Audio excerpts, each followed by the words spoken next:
100 million Americans are bracing for a new blast of ice and snow.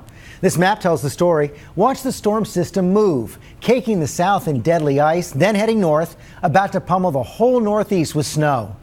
Right now, these postcards from the storm zone are streaming in. Georgia, power lines snapped, trees downed. In Atlanta, deserted highways. They learned their lesson from the last storm. But not North Carolina. Look at that massive jam. ABC meteorologist Ginger Z is standing by with the latest forecast on where this storm is headed.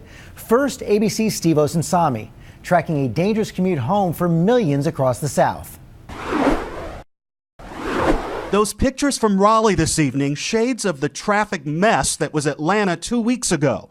Drivers rushing home to their families are getting stranded on the roads tonight in the blowing snow. Avoid I-85 at all times because it is not looking good right now. The storm has claimed hills and side streets. Drivers are having to push each other out. Atlanta clearly learned the lesson. A ghost town today during all the sleet and ice. Here's what it looked like here 2 weeks ago when the whole city rushed home all at once trying to beat the falling snow. And here's the quiet on this same highway today. We have a good deal of time before all of this is going to end. Families are staying safe at home, allowing the few salt trucks here to attack the icy roads in peace. They're working all night, 12-hour shifts. The state transportation cameras covered in icicles showed empty roads. This storm will be cleared and we'll be back to normal, and we will do it as quickly as possible. But it's still so icy, even the salt trucks are slipping. This one overturned north of the city, and an ambulance that was rushing to the hospital with a patient got stuck on the ice, and neighbors had to clear a path with their shoes and dustpans. You can't get around, you can't get to the store, and my wife is a pharmacist for Publix. She can't get there to work. As forecasters predicted, the ice was tough on power lines. A 300-foot-long line covered in 2 inches of ice is now 2,200 pounds heavier, and when it's struck by an icy tree limb, power is knocked out.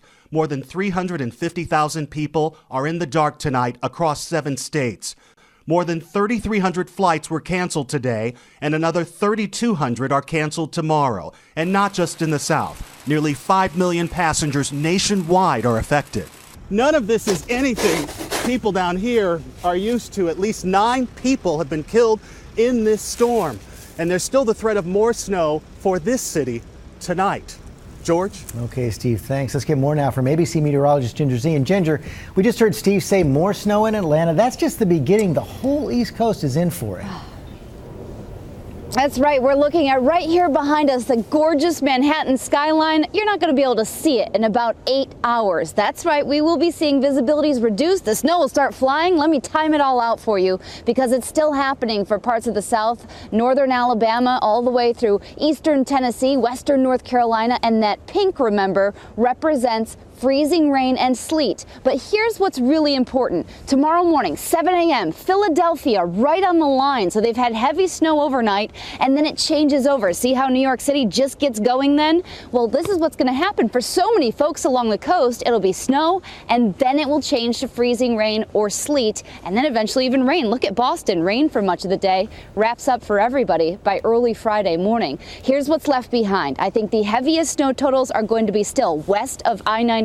You see that foot plus in parts of eastern Pennsylvania, just west of Washington, D.C., and yes, west of New York City and Boston, all there in interior parts of New England. And meanwhile, by the way, this thing's so energetic, tornado reported in Florida and severe weather there too. You know we'll be on it tomorrow morning on GMA. And George. I'll see you then, Ginger. Thank you.